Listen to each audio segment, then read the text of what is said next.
much has your new kicker done since he's been here? Yeah, he's done a nice job. He kicked again today, so he's kicked twice now.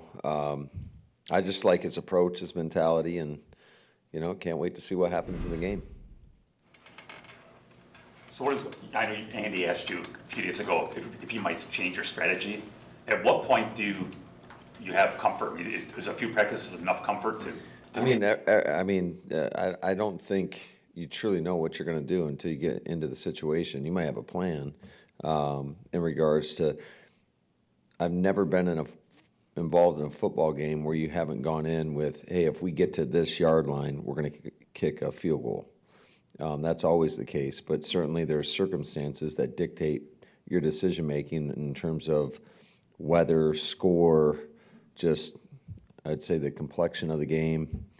So until we get in that moment, I don't know what we're going to do. Braden to be able to make that part of the decision of knowing what, I've seen enough to be confident in him. So if that's what you're asking, do I have confidence in him? Absolutely, I do. I know Rich, Byron, and Kyle, and as well as our scouting department, really liked him coming out of college. So he was a guy that was on a short list of people that they would like to work with. And when he became available, obviously you saw what we did. We scooped him up. How's Marshawn looking? I know obviously with him. Yeah, we'll see. We'll give him the week to watch him as he progresses. Certainly we're going to be smart with him, and he was limited today, but he's doing more and more, and we'll see where he's at. Almost the same thing as a kicker. How do you have full trust in a guy who didn't get to go through a whole bunch of situations with you?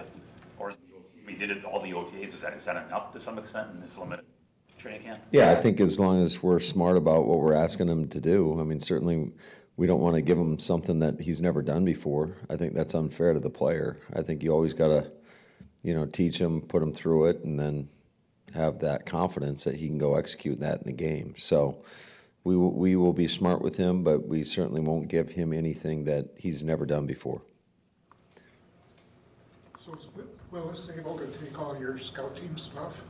Do you want him to do the scout team stuff? Does he give you a little bit of a look like Jalen Hurts? Yeah, absolutely. I thought both he and Sean are splitting those, or not necessarily splitting, but getting all those reps. It's just how we split those up.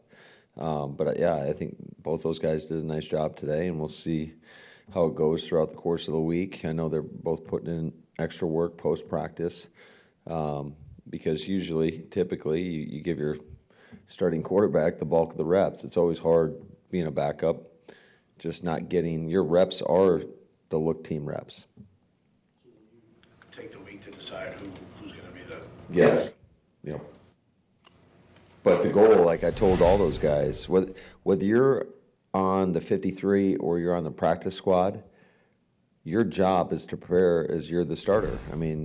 In reality, that's not always the case, obviously, but I expect every man in that room, if you're wearing a Green Bay Packer uniform, you got to get ready to go play a football game. Matt, what's your message to your team about just the transportation, the logistics, and everything about this trip? We're focused on the Philadelphia Eagles. That's all that's in our control, and that's what we're going to worry about, and that's what we're going to focus on ourselves, getting ourselves prepared to go play a really good football team. They're loaded with talent. Got a lot of respect for their coaches in terms of what they do schematically, and so if we're looking at anything else, then we're doing ourselves a disservice. You faced Fangio different defenses a bunch over the years. Because he's got such a long track record, does it make it easier to project what they might do, or do you think he might tinker a bit because of who he's got? How does that work generally? Yeah, I think there's a lot of unknowns come week one. I think in terms of, first of all, I think Vic is one of one. There's a lot of guys that have tried to copy and emulate his scheme, and some guys have had success, but not to the level that he's had. And, he's one of the best in the game. And so it's going to be a great challenge. He does a great job of being able to take what you want to do and take it away, and he keeps you off balance. He's got enough within his scheme, and then you couple that with the fact that these guys have a lot of good players on the defensive side of the ball, particularly up front. It poses quite the challenge. And so they look vastly different? I mean, you just played them in 22, but both their coordinators left after that. Do they look like a very different team than you saw? Well, it's really hard to say because they've had some guys. I mean, a lot of guys, or some of the guys didn't play in the preseason. Sweat didn't play, Huff didn't play, Slay didn't play. So, and I'm sure they didn't unleash everything that they have in their arsenal. So, I think week one's always it's a guessing game in some respect. I think that's why you really got to focus on what you do and knowing your rules inside and out, knowing the details of what you're trying to get done, and that's what we've emphasized to our guys. And then certainly it comes down to adjustments. You're going to have to adjust week one. At some point within the game, you're going to have to adjust.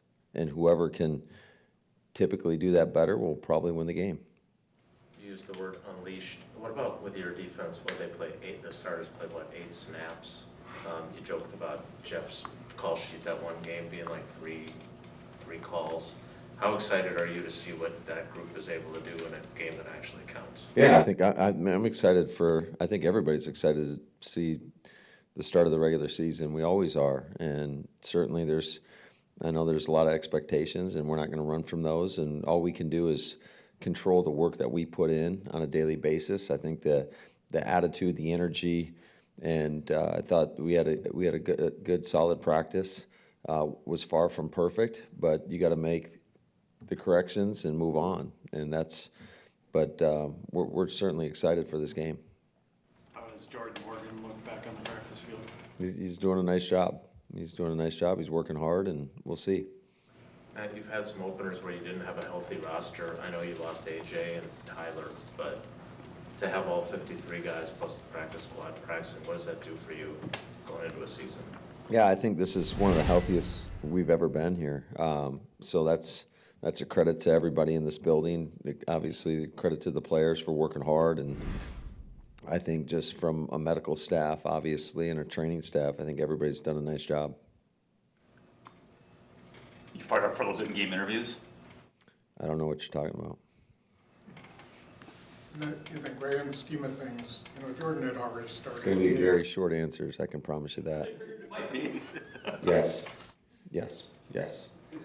Yes. All right. Let me go back to game planning or thinking about what we got to get done. Can I go now? Yeah, I guess. Sure, Tom. Sorry to interrupt you, Tom. I apologize. In the grand scheme of things, Jordan had already started a game, but that short performance in Philly, did that do anything for him? Yeah, I think absolutely. I think just it was cool to see. Obviously, the game was a tight game. I think he went in when we were down 10 or something like that, and although it didn't finish the way we wanted it to, just to see the poise that he went in, like you could tell the moment wasn't too big for him. I certainly felt that from him in the moment. And he goes in there and he has success. Obviously, he had the big pass to Christian, but he just looked so poised to me, and I thought that was, a big sign that he's ready to roll.